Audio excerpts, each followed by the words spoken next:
Sabda TV. Assalamualaikum warahmatullahi wabarakatuh.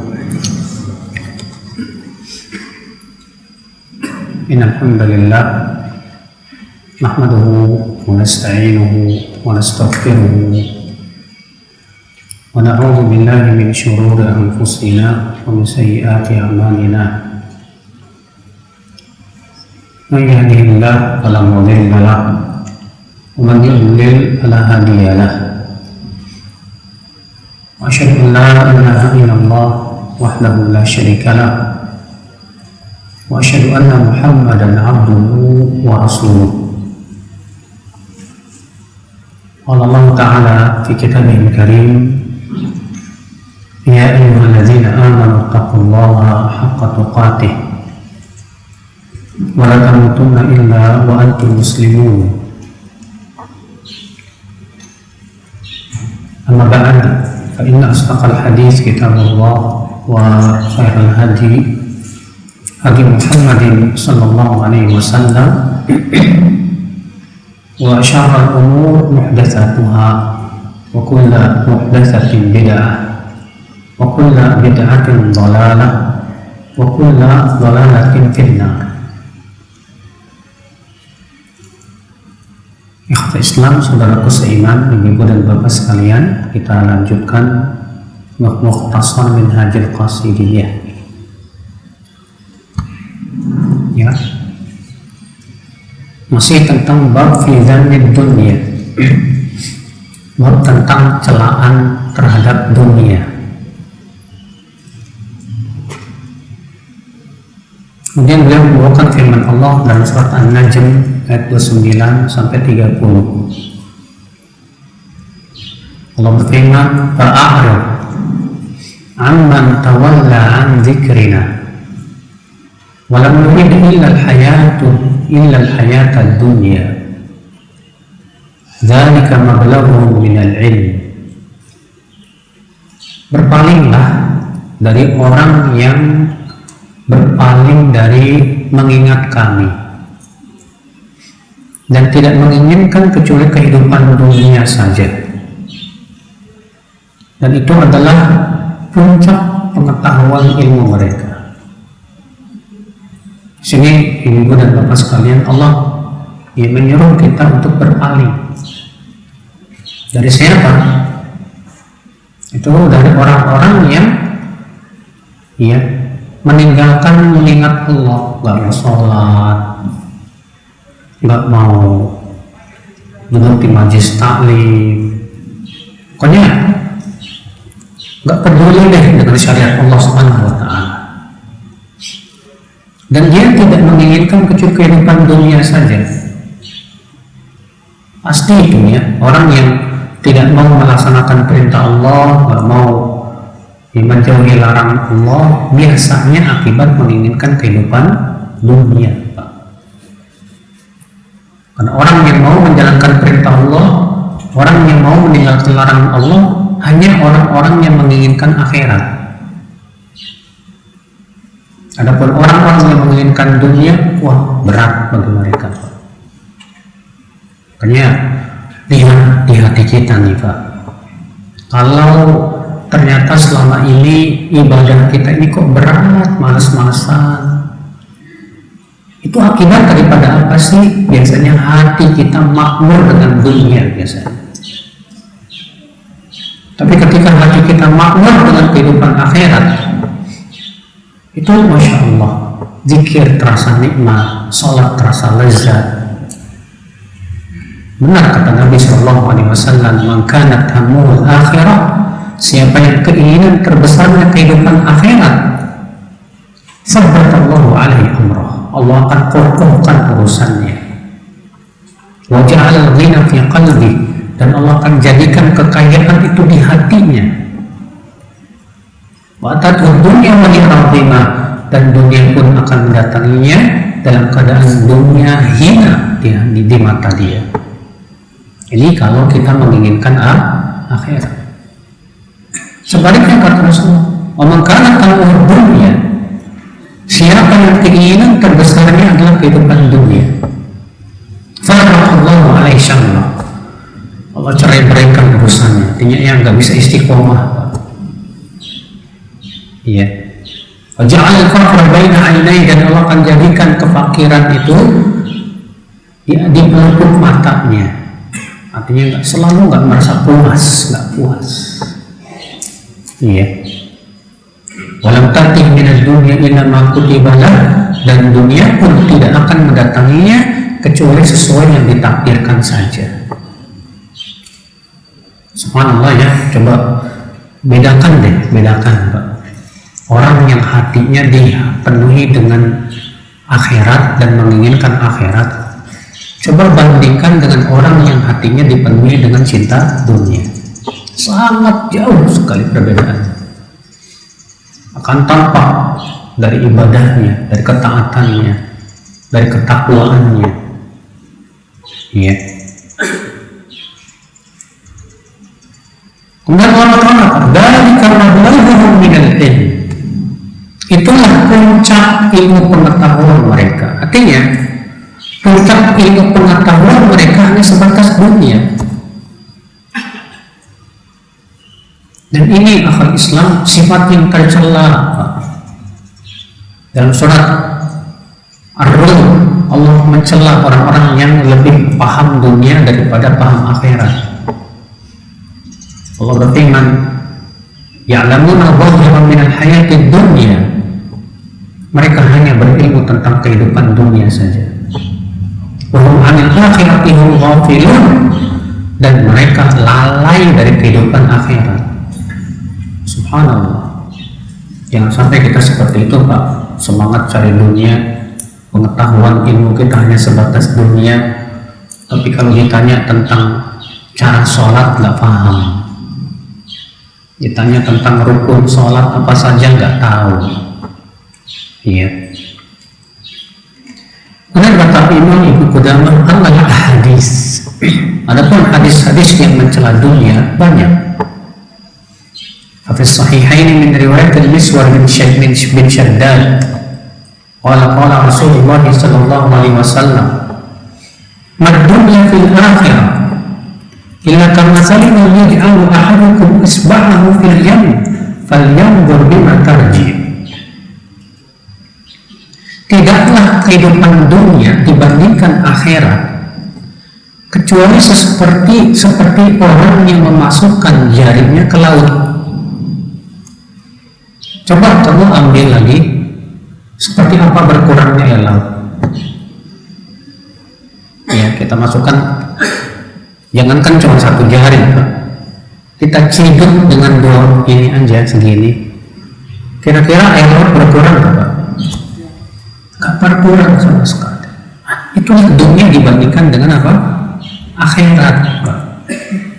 Akhirat kekal selama-lamanya, tak pernah ada habis-habisnya. Sedangkan dunia fana, ya, dia akan habis. Coba pikirkan baik-baik, mana yang kita pilih? Pilih akhirat apa pilih dunia? Ya pengennya dua-duanya sih Ustadz, iya. Cuma masalahnya kalau kita dua-duanya, Pak, pengen dunia, pengen akhirat, kira-kira yang bakalan jadi korban yang mana nih? Sulit sekali, Pak, untuk menggabungkan, menyeimbangkan dunia dan akhirat itu sulit, Pak. Makanya sebagian ulama mengatakan apa? Man talaba dunya adarra bil akhirah, wa man talaba akhirah adarra bid dunya. Siapa yang hanya mencari, semangatnya mencari dunia, biasanya bisa membahayakan akhiratnya. Dan siapa yang semangatnya cuma dapat akhirat aja, biasanya akan membahayakan dunianya. Iya. Maka tentu Bapak sebaik-baik contoh adalah contoh Rasulullah Sallallahu Alaihi Wasallam. Rasul tetap mencari nafkah, tetap. Para sahabat juga mencari nafkah, tetap. Tapi rahasianya mereka tidak tertipu dengan dunia, Pak. Saat mereka mencari dunia apa, Pak? Niat. Ya. Kenapa para sahabat banyak yang kaya raya tapi tidak tertipu dengan dunia? Kenapa, Pak? Ada sahabat yang paling kaya siapa? Abdurrahman bin Auf, konglomerat luar biasa. Siapa lagi Pak? Utsman bin Affan. Siapa lagi Pak? Hah? Abu Bakar radhiyallahu anhu Siddiq. Siapa lagi? Anas bin Malik. Iya, banyak sahabat-sahabat yang kaya raya, tapi aneh, mereka tidak tertipu dengan dunia. Aneh, kenapa? Mereka cari duit. Rahasianya satu, niat. Mereka mencari dunia, niatnya untuk bisa mendapatkan akhirat. Iya. Mereka mencari dunia, niatnya adalah supaya dia bisa bersedekah, dia bisa membantu fakir miskin. Makanya niat ini Pak yang sangat mempengaruhi seseorang ini akan tertipu atau tidak. Tapi kalau kita cari dunia, niatnya memang hanya untuk bersenang-senang, berpoya-poya, hanya ingin kaya raya, kebanyakan tertipu dengan kehidupan dunia. Iya. Dan mereka orang-orang yang senantiasa berhati-hati terhadap dunia, berhati-hati terhadap kenikmatan-kenikmatan. Karena kenikmatan itu sangat menipu akal Islam. Banyak di antara kita tidak sadar kita sudah banyak tertipu oleh kehidupan dunia. Iya. Makanya sebagaimana pernah kita sebutkan ya, salafus saleh menasihati kita terhadap dunia itu, kata mereka apa? Jadikan dunia itu di tanganmu dan jangan jadikan dunia itu di hatimu. Sebab kalau dunia sudah masuk ke hati, ini yang susah. Kita bakalan diatur oleh dunia. Iya. Imam Ahmad pernah ditanya, dan ini juga pernah kita sebutkan. Imam Ahmad pernah ditanya, mungkinkah orang kaya yang punya uang 1000 dinar bisa zuhud? Mungkinkah orang kaya yang punya uang 1000 dinar bisa zuhud? Kata Imam Ahmad, bisa. Bagaimana bisa? Kata Imam Ahmad, yaitu apabila uangnya berkurang, hatinya tidak berpengaruh. Sekarang antum yang punya duit banyak nih, ketika uang antum berkurang, pengaruh nggak di hati? Kalau pengaruh, stres gitu. Ya, itu berarti apa? Berarti dunia sudah masuk ke dalam hati kita. Tapi ketika uang kita berkurang, enjoy aja, rezeki Allah yang atur, tenang aja lah. Selama saya gunakan untuk kebaikan dan ketakwaan, yang penting saya dapat pahala dah. Iya, antum tenang aja. Itu pertanda antum tidak menjadikan dunia di hati antum. Berarti antum selamat dari fitnah dunia, dan ini yang sulit akal Islam. Iya. Nah, fi hadis yang akhar, dan dalam hadis yang lain Nabi SAW bersabda, ad-dunya sijnul mu'min wa jannatul kafir, rawahu Muslim. Dunia penjara untuk orang yang beriman dan surga untuk orang-orang kafir. Jadi para Muslim dan sahihnya. Pernah dan sebuah kisah, ada orang Yahudi yang miskin melihat Al-Hafidz Ibnu Hajar lewat dengan keretanya yang mewah. Dan Al-Hafidz Ibnu Hajar itu beliau berkedudukan sebagai qadhi, ya, qadhinya para qadhi, maksudnya qadhi tertinggi, hakim tertinggi di zamannya itu Al-Hafidz Ibnu Hajar. Lewatlah beliau dengan keretanya, sementara orang Yahudi ini miskin. Stoplah kereta itu. Iya. Apa kata orang Yahudi? Bukankah Nabi kalian mengatakan dunia itu sijnul mukmin, penjara untuk orang yang beriman? dan surganya orang kafir. Tapi kok buktinya kamu kaya raya, saya miskin?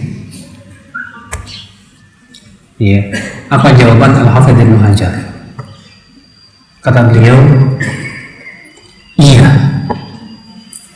Dunia itu penjara untuk orang yang beriman, karena orang beriman diberikan oleh Allah batasan dalam kehidupan dunia, diberikan larangan-larangan, nggak boleh riba, nggak boleh zina, berbagai macam larangan yang tidak boleh didekati. Sedangkan orang kafir bebas, mereka melakukan sesuai apa yang mereka mau. Orang kafir seenaknya mereka ngikutin hawa nafsu, tidak mau diikat oleh ketentuan Allah Subhanahu wa Ta'ala dan syariatnya. Itu dia makna daripada apa? Penjara orang yang beriman. Orang beriman dipenjara dengan apa? Dengan perintah, dengan larangan. Ya. Mau pergi ke negeri kafir, jalan-jalan, ternyata fatwa para ulama mengatakan tidak boleh, haram. Aduh. Bagi sebagian orang, Pak, yang tak mau dipenjara oleh syariat, menganggap apa ini? Wah, ini kita dikekang. Ya. Seorang muslimah tidak bebas dia memperlihatkan kecantikan dan kejelitaannya. Dia harus menutup auratnya. Dia harus menutup kecantikannya kecuali di hadapan suami dan mahramnya. Bagi sebagian orang, bagi orang-orang kafir tentunya yang tidak beriman, ini dianggap sebagai penjara. Kita dilarang makan riba, kita pun dilarang berzina. Bagi sebagian orang yang kurang imannya, ini sebagai penjara. Allah ya akhal Islam, memang benar dunia itu penjara untuk orang yang beriman. Cuman masalahnya, silakan pilih mau penjara mana, penjara dunia atau penjara neraka. Kalau kita tidak mau dipenjara oleh Allah dengan syariatnya, sementara syariat Allah itu semua isinya maslahat semuanya, iya, maka kita akan dipenjara oleh Allah di dalam api neraka, dalam penjara yang sangat sempit sekali. Ya Allah sebutkan dalam surat Al-Humazah itu, Pak, wailun lil mutaffifin, wailun likulli humazatin lumazah alladzi jama'a malan wa 'addada yahsabu anna malahu akhlada kalla la yunbadanna fil hutamah wa ma adraka mal hutamah narullahil muqadah allati tatallu 'alal afidah innaha 'alaihim muqsadah fi amadin mumaddada. Itu penjaranya neraka. Sesungguhnya mereka ditutup dalam ruang yang sangat sempit dan diikat di tiang-tiang yang sangat panas. Bayangkan, mendingan kita sabarlah dengan penjara dunia. Ya, sabar kita dengan penjara syariat. Kita diatur sama Allah. Ya, dengan berbagai macam peraturan-peraturan. Alhamdulillah. Bagi orang yang beriman, justru dia merasakan kebahagiaan yang sangat luar biasa. Iya. Ikhwatul Islam, saudaraku seiman. Di hadisin akhar, dan dalam hadis yang lain, "Lau kanatid dunya ta'dilu 'inda Allahi janaha ba'udah, ma saqa minha kafiran syurbata ma'in," rawahu Tirmidzi wa sahahahu. Kalaulah dunia di sisi Allah itu harganya sama dengan sayap nyamuk, Allah tidak akan memberikan orang kafir seteguk air pun. Subhanallah. Sampai demikian Rasulullah menggambarkan betapa hinanya dunia di mata Allah. Sampai-sampai dunia ini, kata Rasulullah SAW, tidak ada harganya di mata Allah sama sekali. Iya. Maka konsekuensi dari hadis ini apa dong, Pak? Konsekuensi dari hadis ini, jangan pernah memandang dunia dengan pandangan yang luar biasa. Pandanglah dunia sebagai sesuatu yang fana. Supaya kita apa, Pak? Ketika kita memandang dunia seperti itu, kita tidak tertipu dengan dunia. Ya. Fi haditsin akhar ad-dunya mal'unah, mal'un ma fiha illa ma kana lillahi minha. Dunia terlaknat, dan terlaknat apa yang ada di dunia, kecuali yang betul-betul karena Allah saja. Apa maksudnya dunia terlaknat, Pak?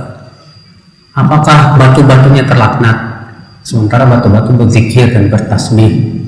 Pepohonan terlaknat, sementara pepohonan berzikir dan apa? Bertasbih. Kata Syekh Utsaimin, yang dimaksud ini, ya, dunia terlaknat itu adalah perbuatan manusia yang berhubungan dengan dunia. Perbuatan manusia yang berhubungan dengan dunia, kebanyakan mereka ya akhwal Islam lalai, kecuali sesuatu yang karena Allah, ibadah karena Allah, ya. Demikian pula antum olahraga sifatnya dunia, tapi kalau karena Allah dapat pahala. Ikhwatul Islam, saudaraku seiman rahimani wa rahimakumullah jami'an. Warwa Abu Musa an Nabi sallallahu alaihi wasallam qala, man ahabba dunya adarra bi akhirati, wa man ahabba akhirata adarra bi dunya, fa asiru ma yabqa ala ma yabna.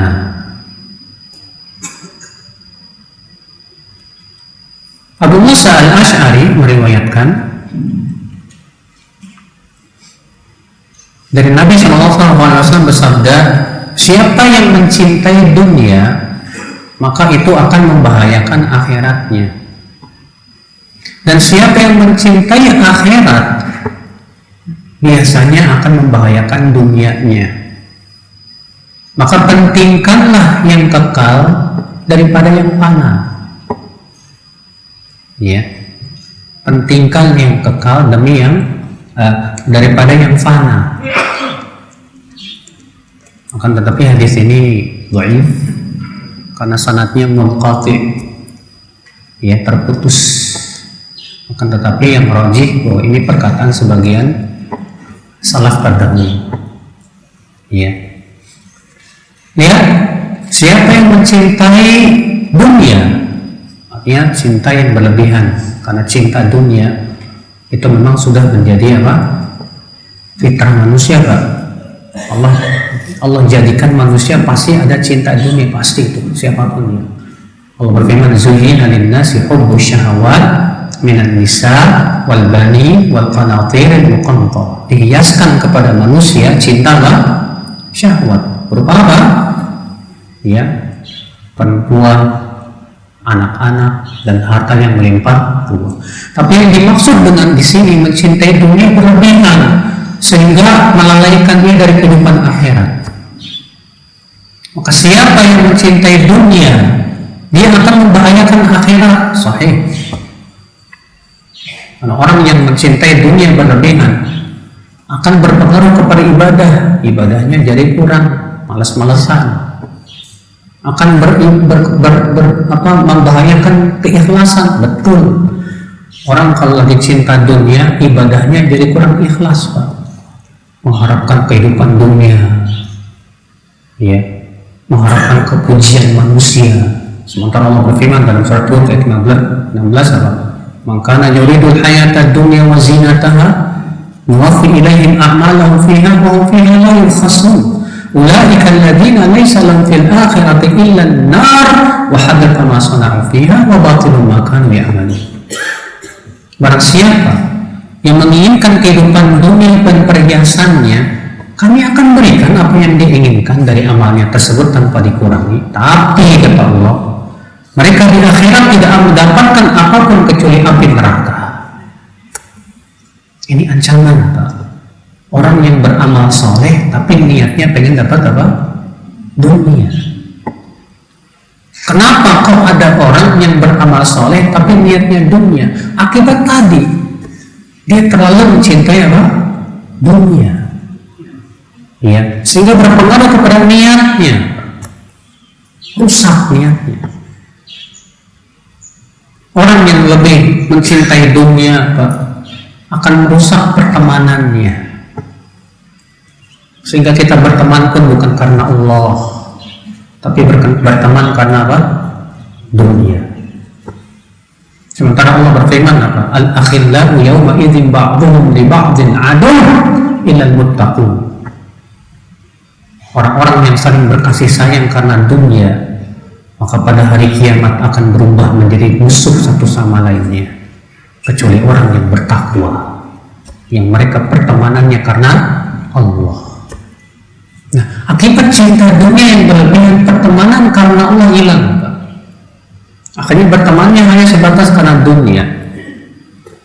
Iya. Makanya subhanallah, rugi berat orang yang hatinya dimakmurkan oleh cinta dunia Allah. Cuma ya sulit memang. Gimana caranya supaya hati kita tidak dimakmurkan dengan cinta dunia, tapi dimakmurkan dengan cinta akhirat? Ini butuh perjuangan. Butuh perjuangan Allah.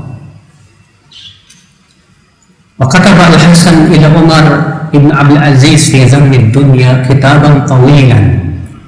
Al-Hasan Al-Basri, seorang ulama tabi'in, pernah menulis surat kepada Khalifah Umar bin Abdul Aziz, dan suratnya isinya panjang, Pak, ya, tentang celaan terhadap dunia.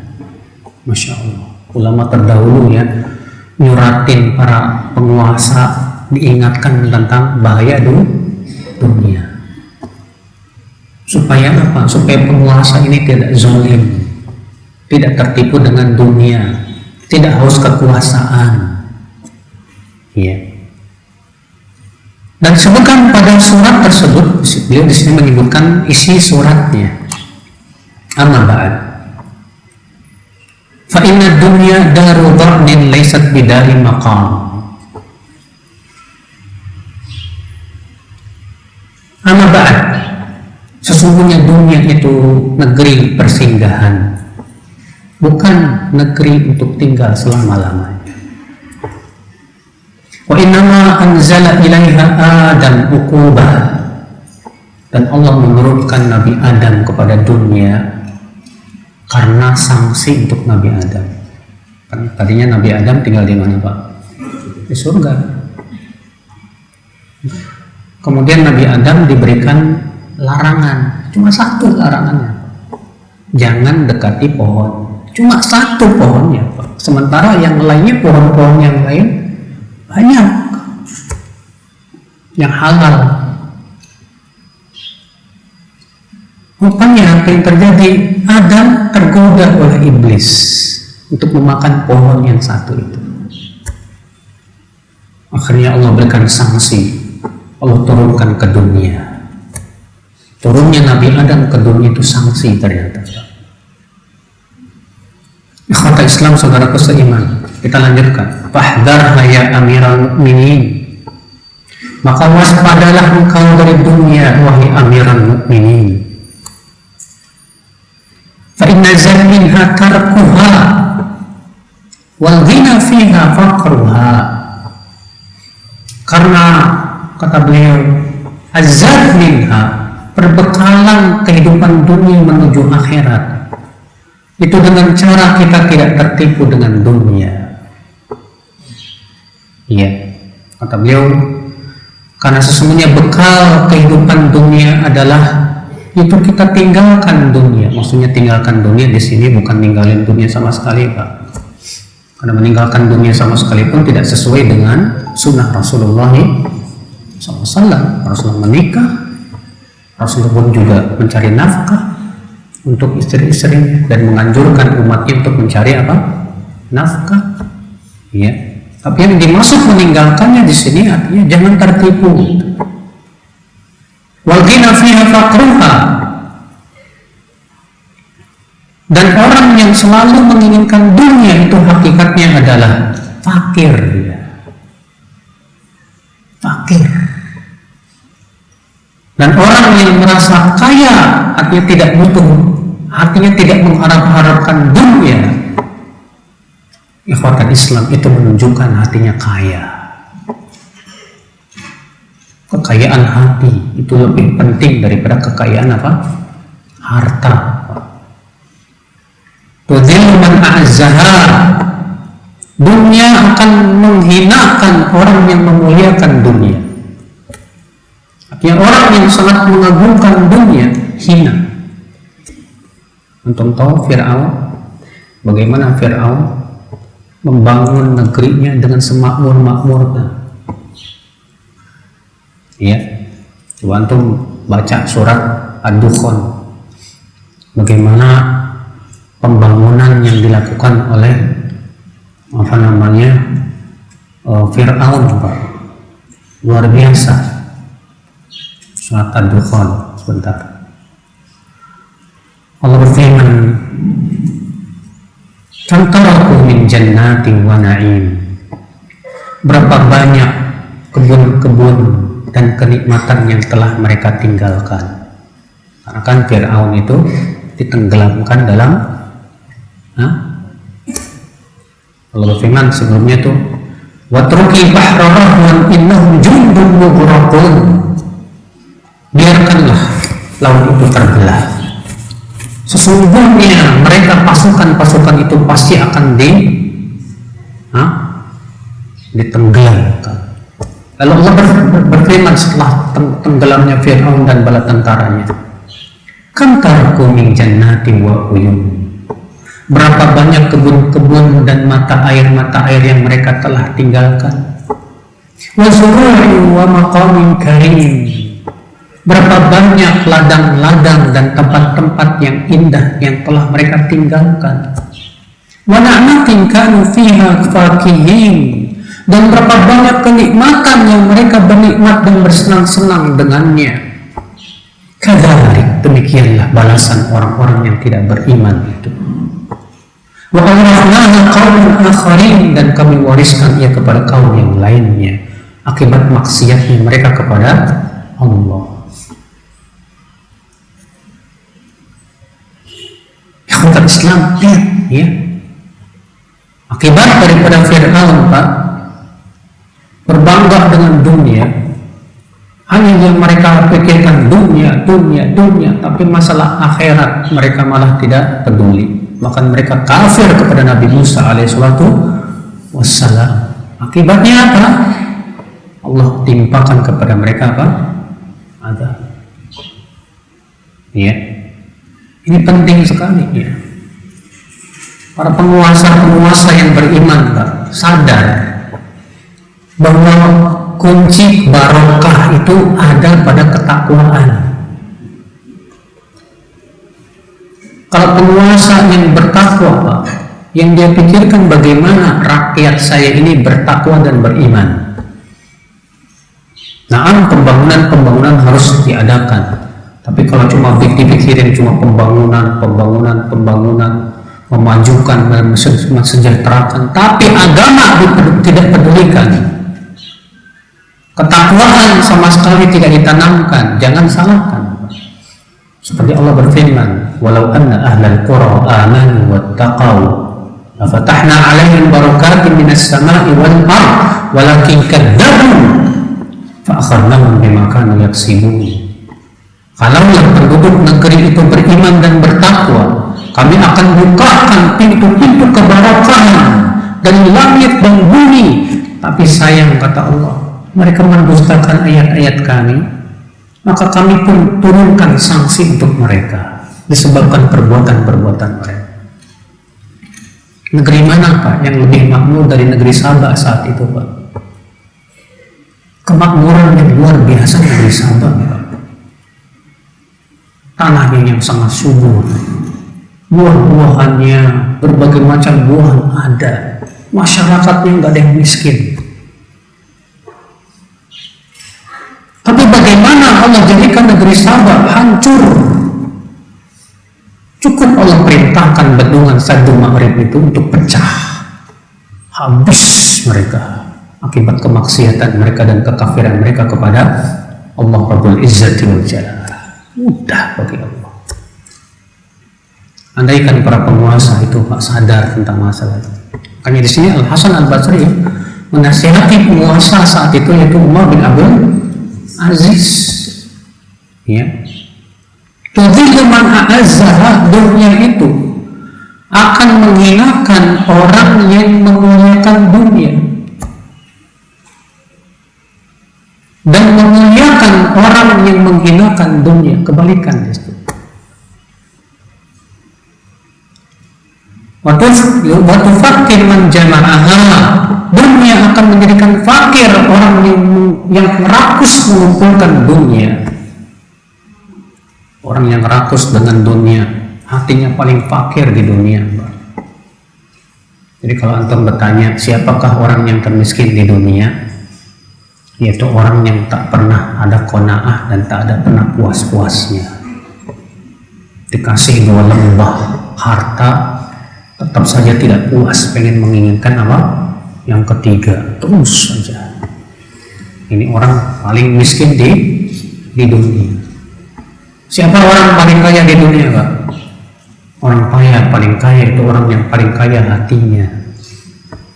Diberi oleh Allah sedikit, dia merasa bersyukur dan puas, alhamdulillah. Dan ia berusaha mensyukuri yang sedikit itu. Iya. Benar kata Imam Syafi'i, ya. Beliau berkata apa? Idza ma kunta dha qalbin qanu'in fa anta wa malikud dunya sawa. Kalau kamu hatinya penuh dengan qanaah, merasa puas dengan yang ada, kamu dan raja-raja dunia itu sejajar. Ya, karena hakikat kekayaan itu kekayaan hati.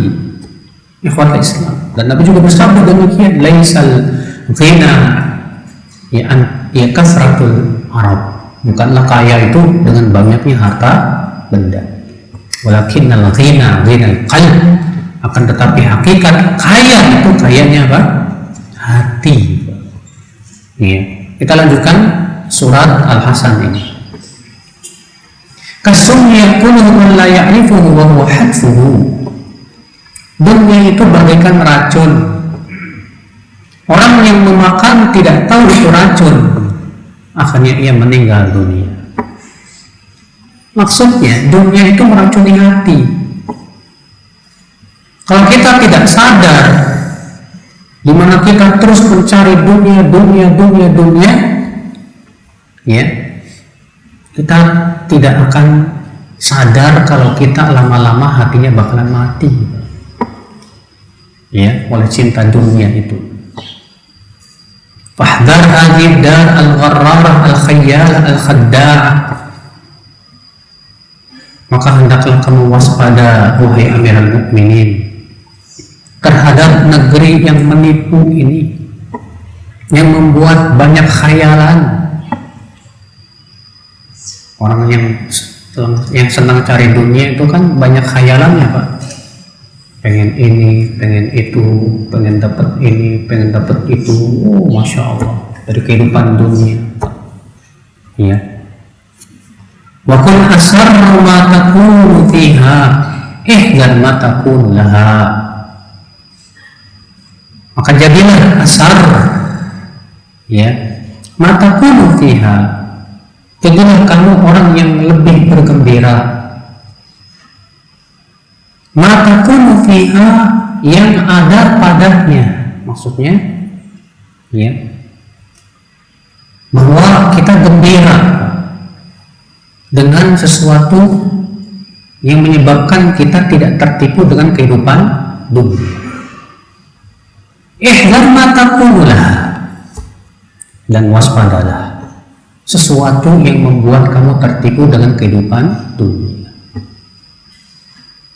Suruhnya masyhurun bil huzni, kegembiraan dunia itu diwarnai dengan kesedihan.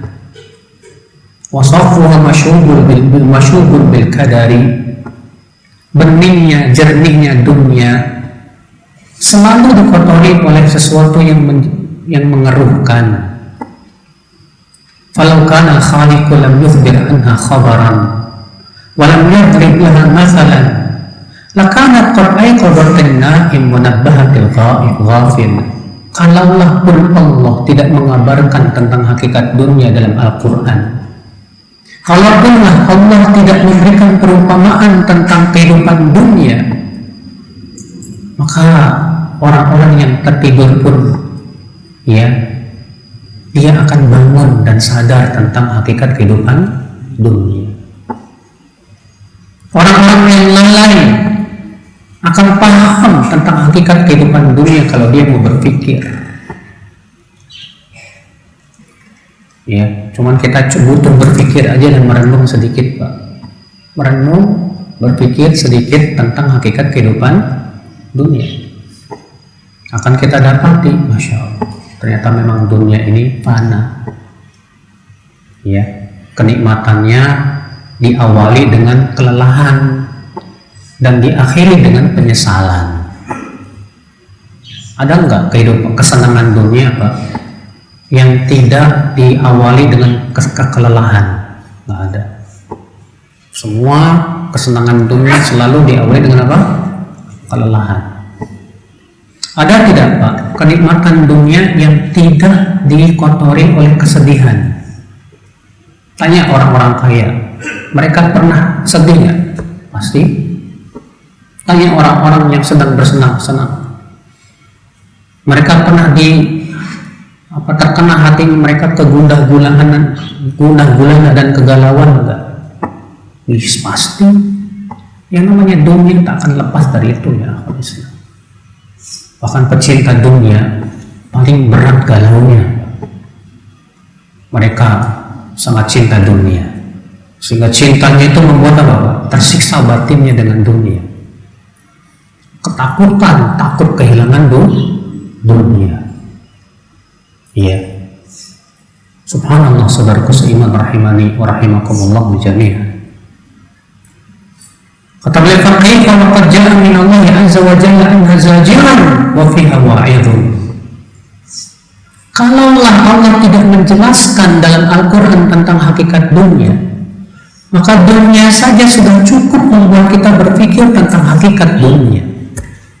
Bagaimana ternyata Allah menurunkan ayat-ayat dalam Al-Quran tentang kehidupan dunia? Ya, bagaimana Allah menurunkan para nabi dan rasul, mengutus para nabi dan rasul mengingatkan tentang hakikat kehidupan dunia. Famalaha indallahi subhanahu qadrun wala waznun. Rasulullah sudah mengabarkan bahwa dunia tidak punya harga sama sekali di sisi Allah subhanahu wa ta'ala. Mana dhara ilahi mundu khalqiha. Allah tidak pernah melihat lagi dunia semenjak Allah ciptakan dunia. Subhanallah, ya akhal Islam. Mungkin ada yang bertanya, terus kenapa Allah jadikan kita hidup di dunia kalau ternyata dunia tidak punya harga di mata Allah? Ini sebuah pertanyaan yang sering ya menghantui, Pak, sebagian orang. Kalau dunia ini menipu, kalau dunia ini tidak punya nilainya di sisi Allah, terus kenapa kita hidup di dunia? Allah ciptakan kita di dunia. Kita katakan, akhi, Allah ciptakan kita di dunia karena ada tujuan yang sangat besar dan agung. Apa itu? Yang pertama, memakmurkan dunia dengan kebaikan. Karena Allah ciptakan dunia dengan berbagai macam ya isinya. Kalau tidak dimakmurkan dengan kebaikan, tentu sesuatu yang sifatnya apa? Mubazir. Maka Allah ciptakan manusia, Allah turunkan Nabi Adam sebagai sanksi ke dunia, dan Allah jadikan keturunan-keturunan yang hidup di dunia, dan Allah bekali mereka dengan berbagai macam ilmu pengetahuan terhadap kehidupan dunia. Agar apa? Agar manusia memakmurkan dunia dengan kebaikan. Ya.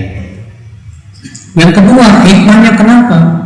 Supaya tampaklah siapa orang-orang yang betul-betul menginginkan akhirat dengan orang-orang yang hanya menginginkan kehidupan dunia. Nah, kalau kita hidupnya di surga terus tidak akan tampak.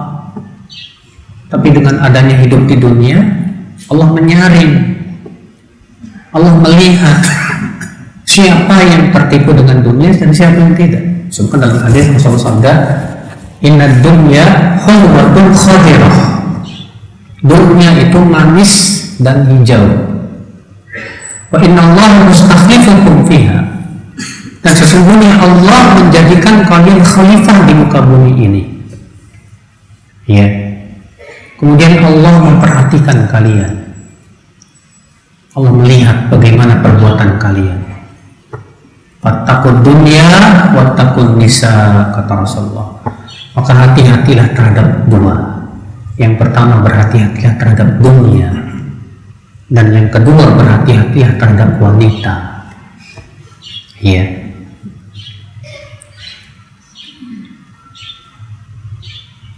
Kita lanjutkan masih surat Al-Hasan Al-Basri terhadap Umar bin Abdul Aziz. Walaqad urida 'ala nabiyina Muhammadin sallallahu alaihi wasallam mafatihuha wa khazainuha la yanqusu indallah janaha ba'udah fa'aba an yaqbalaha. Nabi SAW ditawarkan oleh Allah kunci-kunci dan perbendaharaan kehidupan dunia. Bukan dalam hadis Rasulullah bersabda, kalau aku mau, kata Rasulullah, aku bisa memiliki dunia seluruhnya, dan gunung-gunung emas akan berjalan mengikutiku, kata Rasulullah. Kalau Rasulullah mau, Rasulullah bisa lebih hebat dari Nabi Sulaiman. Tapi ternyata apa yang terjadi? Rasulullah menolak tawaran itu, Pak. Rasulullah menolak, padahal Allah sudah menawarkan. Kamu mau? Pintu-pintu kesenangan dunia, perbendaharaan kehidupan dunia sudah ditawarkan ke Rasulullah SAW. Ternyata Rasulullah malah menolaknya. Wa kariha an yuhibba ma abghadha khaliqahu. Beliau tidak mau untuk mencintai sesuatu yang dibenci oleh Allah. Takut sekali.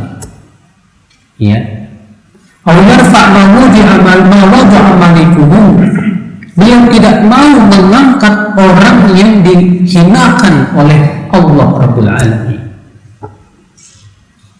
Zawallahu anis salihina ikhtiyaran wa basatuha li a'da'ihi iftiraran. Banyak orang soleh yang dijadikan seret rezekinya. Supaya apa? Supaya tak tertipu dengan dunia. Dan banyak orang kafir yang diberikan keluasan dunia. Sebagai apa, Pak? Sebagai ikhtiar, menipu mereka. Apa yadunul maghlur fiha al-muqtarin am ya'mal faqran biha? Apakah orang yang tertipu dengan dunia dan telah mampu dengan kesenangan dunia itu mengira bahwa dia akan mulia dengan dunia? Wa nasiya ma sana Allah bi Muhammadin sallallahu alaihi wasallam hina shadda ala batnil hajar. Apa dia lupa bagaimana Nabi Muhammad SAW lebih memilih hidup sederhana? Bahkan beliau pernah mengikatkan batu di perutnya karena kelaparan. Wallahi ma ahadun minan nas musitallahu fid dunya falam yakhaf an yakuna qad nukira bih. Demi Allah, tidak ada seorang pun dari manusia yang diluaskan kehidupan dunianya kecuali dikhawatirkan dia tertipu dengan dunia, dan itu termasuk makar Allah terhadap seorang hamba. Illa karena qad naqasa aqlu. Maka orang yang tidak merasa takut tertipu dengan dunia saat ia diberikan oleh Allah dunia, itu menunjukkan akalnya kurang. Itu menunjukkan akalnya apa? Kurang. Wa ajiza ra'yu. Itu menunjukkan otaknya bermasalah. Wa makamsaka an abdin falam yadhunna annahu qad yakhuyyara lahu fiha illa qad naqasa aqluhu wa ajiza ra'yu. Dan tidaklah Allah menahan dunia dari seorang hamba. Lalu si hamba menyangka dengan diberikan dunia ia termasuk hamba-hamba pilihan. kecuali karena si hamba ini otaknya bermasalah, akalnya lemah. Allah ya akhi, tanda Allah sayang kepada hamba bukanlah dengan diluaskan dunia, abadan tidak. Coba baca surat apa itu? Al-Fajr. Fa'ammal insan idza mabtalahu rabbuhu fa akramahu wa na'amahu fayaqulu rabbi akraman. Wa amma idza mabtalahu faqadara alaihi rizqahu fayaqulu rabbi ahanan. Apa kata Allah? Kalla. Adapun manusia apabila diluaskan rezekinya, ya, dia berkata Allah memuliakanku, Allah sayang sama aku. Adapun ketika Allah sempitkan rezekinya, dia berkata Allah menghina diriku, Allah nggak sayang sama aku. Apa kata Allah? Kalla, sekali-kali tidak. Bukan itu tanda kasih sayang Allah. Bukan. Kasih sayang Allah yang terbesar, Pak, diberikan kepada seorang hamba hidayah. Antum dijadikan rindu kepada sholat berjamaah. Wah, itu kasih sayang luar biasa. Antum dijadikan rindu kepada majlis-majlis ilmu untuk mendengarkan nasihat, mendengarkan ilmu. Allah, itu kasih sayang Allah ya akhi. Ya. Antum ketika berbuat maksiat langsung menyesal dan taubat, Allah, itu tanda kasih sayang pada. Dan jangan pernah tertipu. Jangan sampai ya kasih sayang Allah itu Allah ambil lagi itu rahmatnya. Gara-gara kita tertipu, na'udzubillah, nasallallahu salamata wal afiyah. Kita lanjutkan akhwal Islam.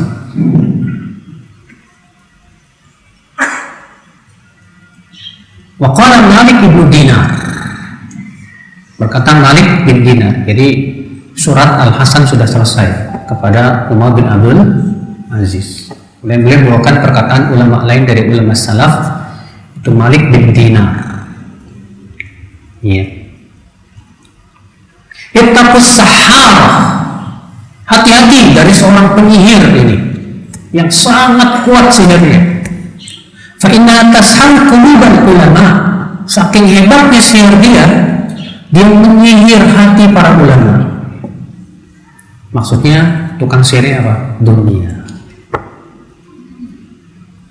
Saking hebatnya tipuan dan sihirnya dunia, banyak ulama pun terkena sihirnya dunia.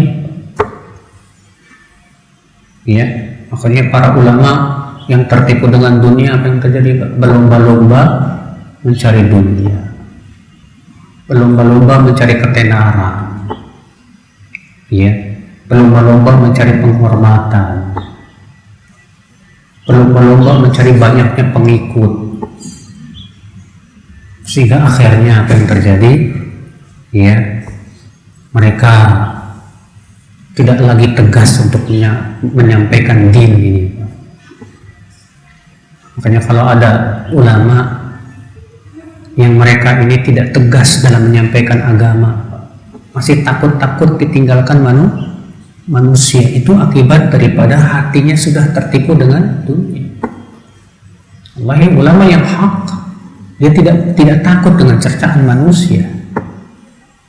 Dia tidak takut dibully, tidak. Dia sampaikan kebenaran, yang hak itu hak, yang batil itu batil. Iya. Dia tidak mau agamanya rusak. Tidak mau. Dan dia berusaha untuk memberikan nasihat kepada manusia. Kalau antum dapatkan ustadz yang seperti itu, Pak, yang dia tidak pernah takut dengan cercaan orang yang mencerca, dia tetap tegak di atas kebenaran, dia sampaikan tauhid dan bahaya syirik.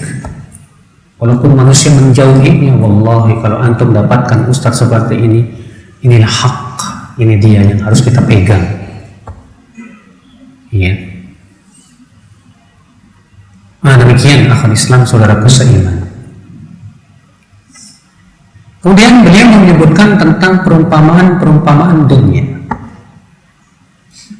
Wa min amsilatid dunya, di antara contoh perumpamaan dunia. Qala Yunus bin Ubaid, berkata Yunus bin Ubaid, syubbihatid dunya karajulin naim fara'a fi manamihi ma yakrahu wa ma yuhib fabainama huwa kadzalik intabah. Dunia itu mirip seperti orang yang lagi tidur. Saat dia tidur, dia bermimpi, Pak.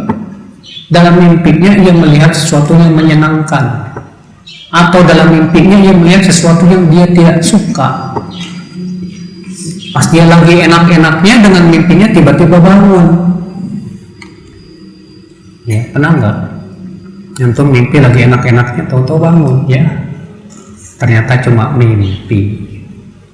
Ya, itulah dunia, kata para ulama. Kita enak-enaknya dengan dunia kita sedang asyik dengan dunia kita mengejar dunia kita, tiba-tiba malaikat maut datang mencabut nyawa kita. Ya, hilang semuanya kenikmatan itu, Pak. Yang dibawa cuma kain kafan. Ya, perbekalan tak ada lagi. Saat itulah si mayat ini akan berharap, Rabbirji'un, ya Allah, kembalikan aku ke dunia, ya Allah, la'alli a'malu salihan fima tarakt, supaya aku bisa beramal soleh. Ya, apa kata Allah? Kalla, sekali-kali tidak, kata Allah. Innaha kalimatun huwa qailuha, itu hanyalah ucapan yang ia ucapkan, yang tak akan pernah bisa menjadi kenyataan. Maka ngeri kan, Pak, seperti itu. Ikhwata Islam, saudara ini. Tapi saya kira cukup dulu sampai sini. Baik, semoga yang saya sampaikan bermanfaat Bapak-bapak sekalian. Yang benar semuanya dari Allah, dan yang salah dari kekurangan ilmu saya. Subhanakallah bihamdika, asyhadu an la ilaha illa anta, astaghfiruka wa atubu ilaik. Assalamualaikum warahmatullahi wabarakatuh.